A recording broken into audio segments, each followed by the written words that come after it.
ಸಮಾನ ಸಮಾಜಕ್ಕಾಗಿ ಒತ್ತು ಕೊಡ್ಬೇಕು ಅಂತೀರಿ. ಹೌದು ಸರ್, ನೀವು ಈ ಹಿಂದಿನೂ ಕೂಡ ಅವಾಗ ಬಿಜೆಪಿ ಪಕ್ಷನೇ ಇರ್ಲಿಲ್ಲ ಈ ಹಿಂದೆ. ಸೊ ಅದನ್ನ ತಳಮಟ್ಟದಿಂದ ಸಂಘಟನೆ ಮಾಡ್ಕೊಂಡ್ ಬಂದಿದ್ರಿ. ಸೊ ಯಾವ ರೀತಿ ಹೆಬ್ಬಾಳ ಮತ್ತೆ ಶಿವಾಜಿನಗರ ಸೆಂಟ್ರಲ್ ಇಂದ ನಿಮ್ಮ ಪಕ್ಷ ಸಂಘಟನೆ ಹೇಗಾಯ್ತು? ಈಗ ಬಿಜೆಪಿಗೆ ಕಟ್ಟಾನೆ ನೀವು ಪ್ರಪ್ರಥಮವಾಗಿ ಹೇಳಬೇಕಾದ್ರೆ 1993ರಿಂದ ನಾನು ಸಂಘಟನೆಯಲ್ಲಿ ಅತ್ಯಂತ ಸಕಾರಾತ್ಮಕವಾಗಿ ಯಾವಾಗಲೂ ಕೂಡ ಕೆಲಸ ಮಾಡಿದ್ದೀನಿ. ಸಂಘಟನೆಯಲ್ಲಿ ತೊಡಗಿಸ್ಕೊಂಡು ಕೆಲಸ ಮಾಡಿದ್ದೀನಿ. ಹಿಂದೆ ಬಂಗಾರು ಲಕ್ಷ್ಮಣ್ ಅವರು ಅಧ್ಯಕ್ಷರಾಗಿದ್ದಾಗ 1,00,000 ಜನ ಸ್ಲಮ್ ವಾಸಿಗಳನ್ನು ಕರೆದು ಸಮಾವೇಶವನ್ನು ಮಾಡಿದ್ರು. ನೋಡಿ, ಸ್ಲಮ್ ವಾಸಿಗಳನ್ನ ಕರೆದು ಕೇವಲ ಸ್ಲಮ್ ವಾಸಿಗಳನ್ನು ಅದ್ವಾನಿ ಅವರು ಬಂದಿದ್ರು, ವೆಂಕಯ್ಯ ನಾಯ್ಡು ಅವರು ಬಂದಿದ್ರು. ಆವತ್ತು 1,00,000 ಜನ, ನಾನೇ ಆವಾಗ ಸಂಚಾಲಕ. ಯಾವ ಸಂಚಾಲಕ? ಅನಂತಕುಮಾರ್ ಅವರಿದ್ದರು, ಯಡಿಯೂರಪ್ಪನವರಿದ್ದರು, ಈಶ್ವರಪ್ಪನವರಿದ್ದರು. ಅವರ ಎಲ್ಲ ಮಾರ್ಗದರ್ಶನದಲ್ಲಿ 1,00,000 ಜನ ನಾನು ಆವತ್ತೇ ಸಮಾವೇಶ ಮಾಡಿದೆ. ಅಂದ್ರೆ ಹಿಂದಿನ ದೊಡ್ಡ ದೊಡ್ಡ ಬಿಜೆಪಿ ಹಿರಿಯ ತಲೆಗಳ ಜೊತೆ ಕಟ್ಟ ಅವರು ಸಕ್ರಿಯವಾಗಿ ಇಲ್ಲಿನ ತನಕ ಕೆಲಸವನ್ನು ಮಾಡ್ಕೊಂಡು ಬಂದಿದ್ದಾರೆ. ಹೌದು, ನಿಜ, ಅದರಲ್ಲಿ ಯಾವ ಅನುಮಾನವೂ ಇಲ್ಲ. ಮತ್ತೆ ಪಕ್ಷ ಅಧಿಕಾರಕ್ಕೆ ಬಂದಾಗಲೂ ಕೂಡ ಅಹಿಂದ ನಾಯಕರು ಅಂತ ಹೇಳ್ಕೊಳ್ಳುವಂಥ ನಾಯಕರು ಯಾರೂ ಕೂಡ 4,00,000 ಜನನ ಸೇರಿಸಿಲ್ಲ.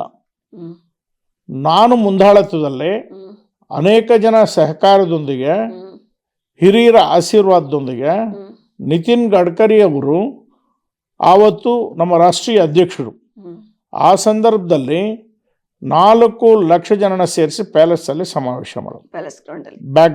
ಬ್ಯಾಕ್ವರ್ಡ್ ಕ್ಲಾಸ್ನವ್ರೆ. ಇವರಲ್ಲಿ ಎಷ್ಟು ಜನ ಸೇರಿಸಿ ಮಾಡವ್ರೆ ಏನು ಅದೆಲ್ಲ ನಾನು ಕ್ವಶನ್ ಮಾಡಲ್ಲ. ಆದರೆ ಅಹಿಂದ ಅಂತ ಪಟ್ಟ ಹೊತ್ಕೊಂಡವ್ರೆ, ಅದೃಷ್ಟ ಚೆನ್ನಾಗಿದೆ. ಇವರು ಅದೃಷ್ಟದ ಮುಖ್ಯಮಂತ್ರಿ. ಸಿಎಂ ಸಿದ್ದರಾಮಯ್ಯ ಅದೃಷ್ಟದ ಮುಖ್ಯಮಂತ್ರಿ. ಅದೃಷ್ಟದ 2ನೇ ಬಾರಿ ಮುಖ್ಯಮಂತ್ರಿ ಆಗಬೇಕಾದ್ರೆ ಜನತಾದಳದಲ್ಲಿ ಇದ್ದುಕೊಂಡು ಕಾಂಗ್ರೆಸ್ಗೆ ಹೋಗಿ ಅಲ್ಲಿ 2 ಬಾರಿ ಆಗಿದೆ ಅಂತಂದರೆ ಅವರು ಒಂದು ರೀತಿ ಮುಂದುವರೆದ ಸಮಾಜಗಳನ್ನು ಹೀಯಾಳಿಸ್ಕೊಂಡು ಇವ್ರನ್ನೆಲ್ಲ ಉಬ್ಬಿಸ್ಕೊಂಡು ಒಬ್ಬರನ್ನ ಹೀಯಾಳಿಸೋದು, ಒಬ್ಬರನ್ನ ಮೇಲೆ ಕೆತ್ತೋದು, ಸಮಾಜಗಳನ್ನು ಒಡೆದು ಇವರು ಮುಖ್ಯಮಂತ್ರಿ ಆಗಿದ್ದಾರೆ. ಸಮಾಜನ ಒಡೆದು ಒಳ ಮೀಸಲಾತಿ ಸುಳ್ಳು ಹೆಸರಿನಲ್ಲಿ ಈಗ ಸಿಎಂ ಸಿದ್ದರಾಮಯ್ಯ ಅಧಿಕಾರಕ್ಕೆ ಬಂದಿದ್ದಾರೆ. ಸಮಯದ ಸಿಎಂ ಅವರು 100ಕ್ಕೆ 100 ಪಾಲು ಏನು ಅಜೆಂಡಾ ಇಟ್ಕೊಂಡವ್ರೆ, ನಾನು ಹಿಂದುಳಿದ ಸಮಾಜಕ್ಕೆ ಸೇರಿದವನು ಅಂತೇಳಿ. ಅವ್ರು ಹೇಳಬೇಕಾಗಿದೆ ಈ ರಾಜ್ಯದ ಜನತೆಗೆ ಯಾವ ಸಮುದಾಯಕ್ಕೆ ಎಷ್ಟೆಷ್ಟು ಹಣವನ್ನು ತಾವು ಮೀಸಲಿಟ್ಟಿದ್ರಿ ಅವರ ಅಭಿವೃದ್ಧಿಗಾಗಿ. ತಾವು ಹಿಂದಿನಿಂದಲೂ ನಿಮ್ಮ ರಾಜಕಾರಣವೇ ಅದ ಮೇಲೇ ನಡೆದಿದೆ. ಆದರೆ ಅವರ ಅಭಿವೃದ್ಧಿಗಾಗಿ ನೀವೇನು ಮಾಡಿದ್ರಿ ಅಂತ ಜನತೆಗೆ ತಿಳಿಸ್ಬೇಕಾಗಿದ್ದು ಅವರ ಕರ್ತವ್ಯ. ಇವತ್ತು ಮುಸಲ್ಮಾನರು ಅತ್ಯಂತ ಕಡು ಬಡವರಾಗಿರೋರು ಮುಸಲ್ಮಾನರು, ಉನ್ನತ ಸ್ಥಿತಿಯಲ್ಲಿರೋರು ಇದ್ದಾರೆ. ಹೌದು ಹೌದು, ಎಲ್ಲ ಜಾತಿಯಲ್ಲೂ ಮೇಲು ಹಿರಿಯ ಸ್ಥಾನದಲ್ಲಿದ್ದಾರೆ, ಕಿರಿಯ ಸ್ಥಾನದಲ್ಲಿದ್ದಾರೆ. ನೀವೇ ಈಗಾಗ್ಲೇ ಹೇಳ್ದಂಗೆ ಸಮಾನ ಸಮಾಜ ಸಮಾನ ಆಗಿರ್ಬೇಕು. ಇಂಥ ಜಾತಿಯಲ್ಲಿ ಹುಟ್ಟಿದ ಮಾತ್ರಕ್ಕೆ ಅವ್ನು ಬಡವನೇ ಆಗಿರ್ಬೇಕು, ಶ್ರೀಮಂತನೇ ಆಗಿರ್ಬೇಕು ಅನ್ನೋದೇನಿಲ್ಲ. ಇಲ್ಲಿ ಜಾತಿ ಪ್ರಶ್ನೆ ಅಲ್ಲ, ವ್ಯಕ್ತಿಯ ಪ್ರಶ್ನೆ.